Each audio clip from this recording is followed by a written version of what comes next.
All right, welcome. Today we're going to break down the playbook of one of history's most powerful and, let's be honest, terrifying empires. We're talking about ancient Assyria and their blueprint for how to build an empire from the ground up.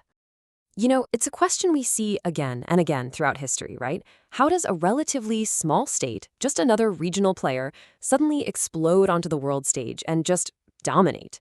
What are the secret ingredients? What does it actually take? Well, to answer that, we're heading way back to ancient Mesopotamia. Because long before the Romans, or pretty much anyone else you can think of, it was the Assyrians who developed this incredibly systematic, repeatable, and absolutely ruthless model for conquest and control. Okay, let's dive into this. So, our story kicks off in northern Mesopotamia. The heart of it all is the ancient city of Ashur, right on the Tigris River. And for a very long time, Assyria was just one of many states in what you could call a very, very competitive neighborhood.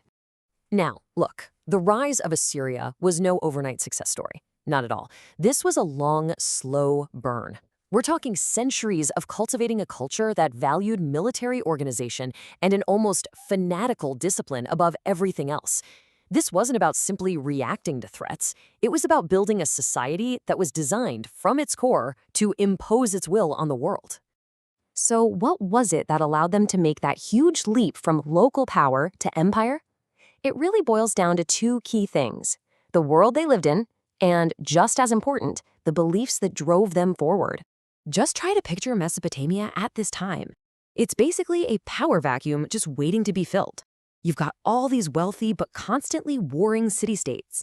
This chaos, this constant conflict, created the perfect opening for a state that was simply more organized, more disciplined, and more single-minded than any of its rivals. But what really lit the fire was their ideology.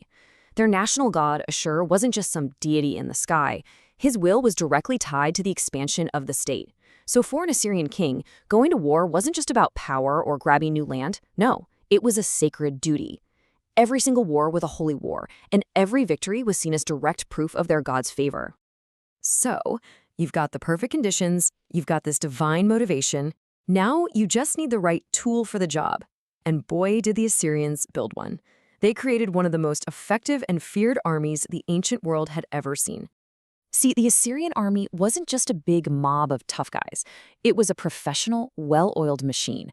It had a clear chain of command, it had incredibly advanced tactics, and, this is absolutely crucial, it had the logistics and the administration to keep it marching, fed, and supplied on really long campaigns. You have to remember, victory back then wasn't just about what happened on the battlefield. It was about the bureaucracy that got you there. And this really gets to their killer app, siege warfare. Back then, the #1 defense for any city was its walls, giant, thick walls. Well, the Assyrians became masters at knocking them down. They'd roll up these massive siege towers, use armored battering rams, and even have sappers digging tunnels underneath to make the foundations collapse. Think about it. If no wall could stop you, then no city was safe. That gave them a massive psychological and strategic advantage.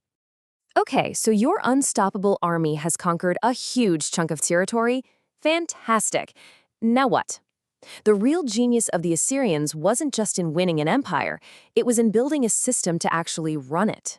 What they created was this amazing, self-perpetuating cycle of power. It's simple, really. You conquer a place and you collect tribute. That's wealth, goods, labor, you name it. Then you use that tribute to fund, expand, and upgrade your army, which of course allows you to go out and do even more conquering. It was an economic engine fueled by perpetual war. So how do you hold on to all this land and all these different peoples? Well, they used a two-pronged approach. On one hand, you have pure, unadulterated terror. They built up a reputation for unbelievable brutality, making it crystal clear that any rebellion would be crushed without mercy. They even carved images of them flaying enemy leaders on their palace walls just to drive the point home. But, fear alone can't run an empire. So on the other hand, they built a surprisingly sophisticated state. They had organized provinces, a network of roads and messengers for communication, and a super efficient tax system. It was that combination, brutal force and smart administration, that made it all work. So what does this all add up to? Well, the Assyrians didn't just build another empire. They actually created a whole new model for what an empire could be. A model that would influence powerful nations for centuries and centuries to come. So here it is, the Assyrian blueprint, laid out. You start with a divine mission that justifies everything you do. You build a professional, high-tech military to make it happen. You create an economic system that actually makes war profitable. You master the art of psychological warfare, and you back it all up with an organized state to manage the whole thing. I mean, that is the complete package. Before the Assyrians, empires could be kind of haphazard, alliances and conquests that were a bit more loose. But the Assyrians, they turned it into a science. Their empire was deliberately, systematically built for expansion.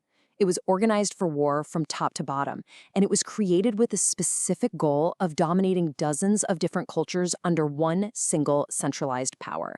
They literally wrote the book on how to do it. And that kind of leaves us with one final big question.